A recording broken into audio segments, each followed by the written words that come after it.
तो complete ancient history revision through UPPSC PYQ के third lecture में आपका स्वागत है। टॉपिक चल रहा प्री हिस्टोरिक टू मौर्य। पहले क्वेश्चन पे आते हैं। ये ऑलरेडी सारा कुछ आपको पता है। पहला क्वेश्चन आपके सामने, मैच करना है लिस्ट 1 को लिस्ट 2 से। इधर है वैदिक रिवर्स और दूसरा है मॉडर्न नेम। उनका आज का नाम क्या है ना? तो वैदिक रिवर कुभा, पहले इसको काबुल रिवर के नाम से जाना जाता था। तो मतलब अभी कावेरी रिवर के नाम से जाना जाता है, पहले काबुल रिवर को कुभा नाम से जाना जाता था। तो ये कहा हो गया। तो पुरुषनी जो है और रावी रिवर को कहा जाता था। तो 2-3 से आंसर मिल रहा है, बिल्कुल ऑप्शन बी आ गया। 2-3-1-4। तो सदा नीरा किसको बोला जाता था? गंडक रिवर को।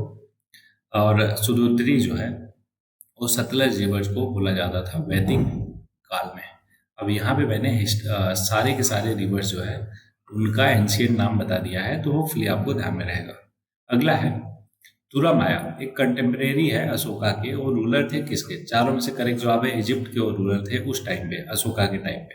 अब टोटल 5 टाइप के रूलर मिलते हैं अशोका को अपन ने कंटेम्प्रेरी, जिनका मेंशन है उनके रॉकेडिक्स में। कौन कौन से वो देख लेते हैं ना। तो अम्ति योगा या फिर अम्तियाका, आइडेंटिफाई विद एंटियोकस सेकेंड थ्यूस। वो कौन थे? रूलर थे सेलूसियड एम्पायर के फ्रॉम 261 बीसी से लेकर 246 बीसी तक। अगला है तुलामाया। अभी बताया मैंने कि क्या ये थे इजिप्ट के। कहाँ कब से कब तक? 246 से, मतलब सारे के सारे कॉन्टेम्परेरी थे। ये पूरा डेट तो एग्जैक्ट याद होगा नहीं, बस टेम्परेरी ध्यान में रखो कि ये सब अशोका के टेम्परेरी थे और कौन से डायनेस्टी से बिलोंग करते हैं, मतलब कौन से लोकेशन से। अगला है एंटीकीना जो है वो एंटीगोनस गोनाटस ऑफ मैकेडोनिया, ये किससे रिलेटेड है? मैकेडोनिया से। माका जो है वो रिलेटेड है मागाज ऑफ साइरिन से। और अलिक्या सुदाला जो है वो एपिरस डायनेस्टी से बिलोंग करते हैं, है ना। डेट याद तो होगा नहीं, अगर याद हो जाए तो ठीक है, अदरवाइज उतना इंपॉर्टेंट नहीं है। और ये सारे रेफरेंसेस ये हाईलाइट करते हैं कि अशोका जो है वो अवेयर थे about his contemporary across various region, और उनका एफर्ट जो है प्रमोट करने के लिए धमाका। अगला है which of the following Mauryan officer was in charge of the weights and measurement, है ना। तो वेट्स और मेजरमेंट के लिए जो ऑफिसर थे उनको कहा जाता था पोटावध्याक्ष। क्या? पोटावध्याक्ष। तो पोटावध्याक्ष क्या थे? ऑफिसर थे in charge of weight and measurement, है ना।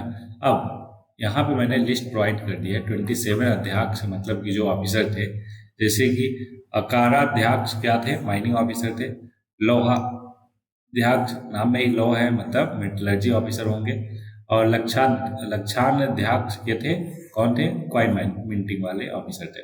अब यहाँ पे सारे सारे ऑफिसर को क्या बोला जाता था? लिस्ट प्रोवाइड कर दिया, आप स्क्रीनशॉट लेकर 2-3 नजर इस पे मारिए, है ना, मोस्टली याद हो जाएगा।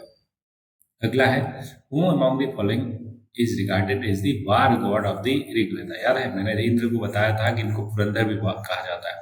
पुरंदर का मतलब ये हुआ कि जिन्होंने राक्षसों के पूर्व पे विजय प्राप्त की, है ना, तो इसलिए इनका नाम हुआ पुरंदर, और वो इंद्रदेव को कहा जाता है। ठीक है, पुरंदर का मतलब क्या हुआ कि पूरा जाप असुरास पे उन्होंने डिस्ट्रॉय किया। That's why Indra is considered as the war god, और साथ में उन्हें गॉड ऑफ स्टॉर्म और वार्स भी बोला जाता है, पता ही है ना। गॉड ऑफ थंडर ये भी बोला जाता है। अगला evidence of pit dwelling has been obtain from. तो पिट ड्वेलिंग सबसे ज्यादा आपको बुरजाओं जम्मू कश्मीर में देखने को मिल जाएगा। कुल्लीवा तो अपने उत्तर प्रदेश में ही है। तो बुरजाहों क्या है? नॉन फॉर पिट ड्वेलिंग, जो कि सब टेरेनियन स्ट्रक्चर को कट करते हैं into natural soil. Pits were circular या फिर ओवल थे प्लेन में, नैरो एट द टॉप और वाइड एट द बेस, और it and had post holes on the ground level to support a wooden cover. Pits were used as a dwelling, storage या फिर ritual purposes के लिए। Pit dwelling जो है वो evidence है adaptation of the neolithic people to cold climate of Kashmir. कुलडीवा की बात करें, जैसा मैंने बताया कि हमारे उत्तर प्रदेश में लाई करता है, जहाँ पे राइस कल्टीवेशन के सबूत मिलते हैं डेटिंग बैक टू 7 BC। लेकिन सबसे ओल्डेस्ट राइस कल्टीवेशन का कहाँ पे मिलता है? तो सबसे ओल्ड मतलब कुलडीवा में तो मिलता ही, लेकिन सबसे ओल्डेस्ट एक जगह है मेहरगढ़, आई थिंक पाकिस्तान में, वहाँ पे मिलता है। ठीक है, बलूचिस्तान बलूचिस्तान जो कि पाकिस्तान में है, वहाँ पे सबसे अर्लीस्ट राइस कल्टीवेशन के एग्जाम्पल मिलते हैं। और कुलडीवा में भी मिलता है, हमारे यूपी में बात करें तो। कुलडीवा also has remains of mud structure, pottery और animal bones from the chalcolithic period. वहीं पे संगना कल्लू की बात किया जाए तो ये क्या है, साइट न्यूलिथिक साइट है। न्यूलिथिक और मेगालिथिक दोनों साइट यहाँ पे मिलता है, जो कि सिचुएटेड है कर्नाटका में। और यहाँ पे remains of stone circles, cairns, dolmens और रॉक पेंटिंग भी देखने को मिलते हैं। The site also show sign of iron smelting और ट्रेड एक्टिविटीज। अगला है the inscription of which of the following kings gives the information that Shakya Muni Buddha was born in the Lumbini. तो करेक्ट जवाब है अशोका का, है ना। अशोका इंस्क्रिप्शन, अशोका राजा के द्वारा जो इंस्क्रिप्शन मिलता है उसमें ये लिखा है कि जो शाक्य मुनि बुद्धा थे वो बोर्न थे कहाँ, लुम्बिनी में। इवन उन्होंने विजिट भी किया था। ये देखो वहाँ के जो पिलर इंस्क्रिप्शन जिसको पदेरिया इंस्क्रिप्शन बोलते हैं, जिसको डिस्कवर किया गया था 1896 में, और ये लिखा गया था 3rd सेंचुरी बीसी में। क्या लिखा था देख लेते हैं, टेक्स्ट क्या है। तो ब्राह्मणी स्क्रिप्ट में लिखा था, तो अगर हम ट्रांसलेट करें तो कुछ ऐसा आता है कि जो किंग देवनम प्रिय प्रियदर्शित है, beloved of God, when 20 years had passed after his coronation के 20 ईयर बीत गए तो खुद यहाँ पे आए और उन्होंने वर्शिप किया इस स्पॉट को। क्यों? क्योंकि बुद्धा शाक्य मुनि वाज बोर्न हियर। अगला है 3A system divided into stone. क्या क्या, पहले स्टोन एज, फिर ब्रॉन्ज एज, फिर आयरन एज, है ना। और ये कोपेनहेगन म्यूजियम में, है ना, इसका कलेक्शन देखने को आपको मिलता है। ये किसने तो क्वाइन किया था? तो करेक्ट जवाब है थॉमसन साहब ने क्वाइन किया था इसको। कौन थे? एक डेनिश आर्कियोलॉजिस्ट थे। 1837 में उन्होंने एक ऐसे पब्लिश किया जिसमें उन्होंने बताया कि जो हिस्ट्री है ना, उसको कैसे पढ़ते हैं, पहले स्टोन एज, फिर ब्रॉन्ज एज, फिर आयरन एज। ओके, और ये जो 3A सिस्टम है अभी भी यूज किया जाता है फॉर यूरोपियन और मिडल ईस्टर्न कंट्रीज में। अगला है earliest evidence of agriculture in Indian सब कॉन्टिनेंट। ध्यान है, इंडियन सब कॉन्टिनेंट पूछा है। अगर इंडिया में पूछा होता तो अभी हमने जो पढ़ा वो हो जाता है यूपी का साइड, मैंने बताया आपको। हैज बीन ऑब्टेन फ्रॉम, तो करेक्ट जवाब है मेहरगढ़, जो कि बलूचिस्तान रीजन के पाकिस्तान में लोकेटेड है ना। तो वहां से मिलता है 7000 BC पहले, है ना। ठीक है, यहाँ पे और भी चीज मिलती है। क्या? Cultivation of plants and domestication of animal, जैसे कि barley, wheat, cotton, goat, sheep और cattle. Mehrgarh is also considered as one of the earliest site of the neolithic revolution in South Asia. अगला है ट्राई। क्या है? तो ट्राई वेदास, स्टार्टिंग के 3 वेदास को ट्राई वेदास बोलते थे, तो ये क्या है? 3 वेदास है। ट्राई मतलब 3। तो ऋग्वेद, यजुर्वेद और सामवेद उसमें सम्मिलित है। कलेक्टिव उनको क्या कहते हैं? ट्राई वेदा कहते हैं। सतपथा ब्राह्मणा में ऋग्वेदा के पास क्या है? हाइम से ग्लोरीफाई करते हुए वैदिक गॉड को for prosperity of people. Yajurveda supply करता है detail relating to the sacrifice, और सामवेद कंटेंट करता है hymns mostly culled from Rigveda to be sung in order to praise the gods and mens. वहीं पे अथर्ववेदा की बात किया जाए तो is the youngest of all the 4 Vedas और was not present when tri Vedas was introduce, है ना। ये सबसे लेटेस्ट है, मतलब कि सबसे बाद में आया है। Atharvaveda is not part of try Vedas. अब सतपथ ब्राह्मणा, जो बाकी सतपथ ब्राह्मणास क्या थे, मैंने आपको बताया था किसी लेक्चर में, आई थिंक पहले लेक्चर में, कि 2 पक्ष होता है, शुक्ल पक्ष, है ना, और कृष्ण यजुर्वेदा। मतलब यजुर्वेदा को 2 सेक्शन में डिवाइड किया गया। शुक्ल यजुर्वेदा, जिसको ब्लैक यजुर्वेदा भी कहते हैं, और व्हाइट यजुर्वेदा, जिसको कृष्ण यजुर्वेदा भी कहते हैं। माफ कीजिएगा, उल्टा हो गया। शुक्ल को व्हाइट यजुर्वेदा कहते हैं और कृष्ण यजुर्वेदा को ब्लैक यजुर्वेदा कहते हैं।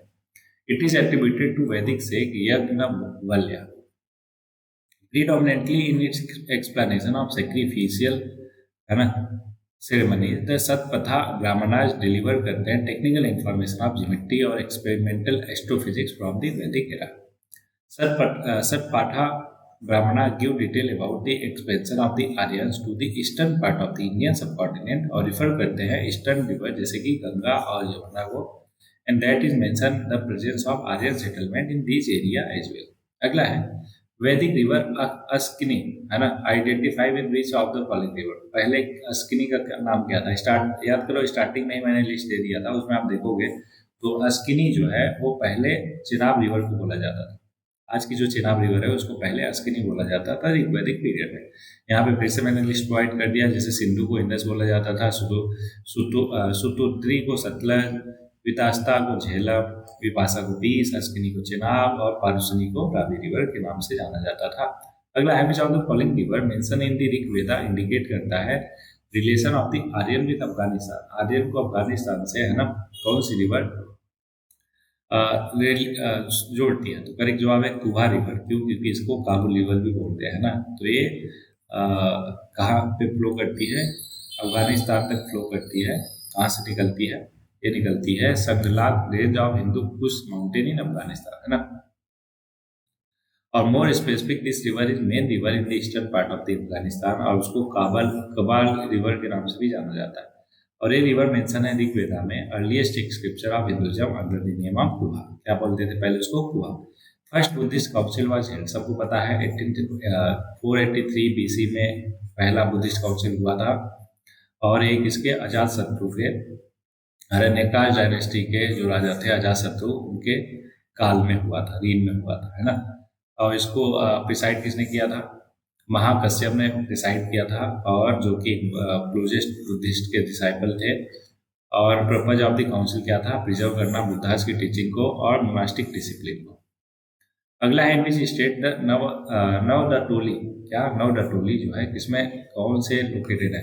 तो करेक्ट जवाब है कि ये नर्मदा के तट, नर्मदा रिवर पे लोकेटेड है, और करेक्ट जवाब है मध्य प्रदेश में, जो कि है।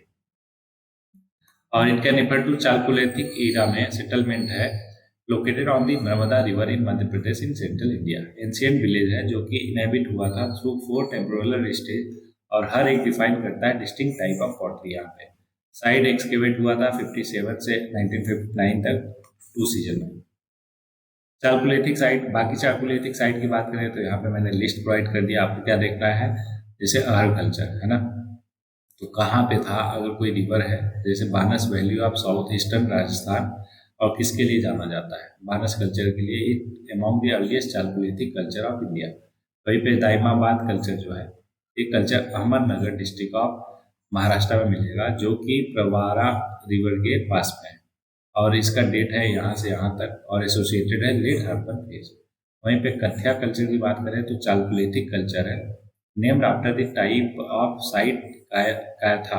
कहाँ है? उज्जैन मध्य प्रदेश में है, और उसका जो डेट है वो मेंशन है। वहीं पे मालवा कल्चर की बात किया जाए तो नाम से ही लग रहा कि it is most predominantly chalcolithic culture है सेंट्रल इंडिया का। Wide distribution of sites almost all over Malwa region. First identify किया गया था excavation at Maheshwar on river of Narmada. On the basis of calibrated date the Malwa culture तब पाया जाता है लगभग 1900 से लेकर 1400 बीसी के बीच में। वहीं पे जोरवे कल्चर की बात करें तो most important characteristic chalcolithic culture मिलता है आपको महाराष्ट्र में, extending almost all over the present state except the coastal state of the west of Vidarbha in the north east. अगला है, एस माउंट या ash mound is associated with the neolithic site at, कहाँ पे? चारों में से करेक्ट जवाब है संगना कल्लू में एस माउंट देखने को मिलता है न्यूलिथिक साइट के टाइम पे, जो कि कहाँ पे है? Bellary district near Mysore in Karnataka में। They have also been found in Piklihal और उतनूर में भी देखने को मिलता है। These ash mounds are the burned relics of seasonal camps of the Neolithic herdsmen communities. अगला, Indus valley civilization was placed on the bank of the river. कौन कौन सी रिवर सही है? सिंध, चेनाब, झेलम, गंगा नहीं, बिल्कुल नहीं, गंगा रिवर के नहीं।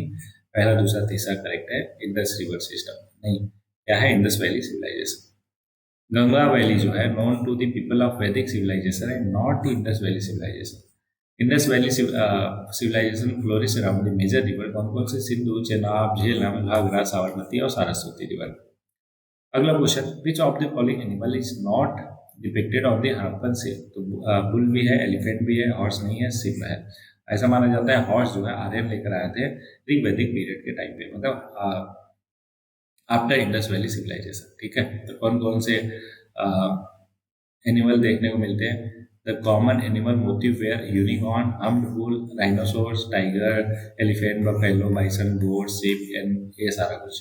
Horse is not depicted on Harappan seals. बस इतना ही क्वेश्चन थे इस लेक्चर में। आज के लिए कोट है कि the best year of your life are the one in which you decide your problems are your own. तो सबसे बेहतर टाइम वही होता है जब हम ठेका लेते हैं। ठेका इन द सेंस कि अपने लाइफ का कंट्रोल अपने हाथों में लेते हैं और ये जानते हैं कि हमारी अचीवमेंट भी अपनी है और हमारी जो भी प्रॉब्लम्स है, दुख दुविधा है लाइफ में, वो मेरी है ना, और मेरे को ही इसको दूर करना है। तो जब हम ऐसा प्रण लेते हैं या फिर ऐसा अपनापन दिखाते हैं ना, तो उसके सोल्यूशन में लगते हैं। अदरवाइज बाकी टाइम हम ऐसा ही सोच के बैठे रहते हैं, नहीं कोई मैजिक होगा, भगवान की कृपा होगी या फिर कोई लाइफ में आएगा जो हमारी प्रॉब्लम को सॉल्व करेगा, राइट। तो ऐसा कभी होने वाला नहीं है। जब तक आप अपनी प्रॉब्लम को अपना मान के उस पर काम नहीं करते हो, तब तक जो ईयर्स है आपके वो बेस्ट ईयर्स नहीं कहे जा सकते। इन्हीं शब्दों के साथ इस लेक्चर में इतना ही। मिलते हैं नए लेक्चर में, तब तक के लिए पढ़ते रहिए, आगे बढ़ते रहिए और अपनी प्रॉब्लम को आइडेंटिफाई करके उन पर काम करते रहिए।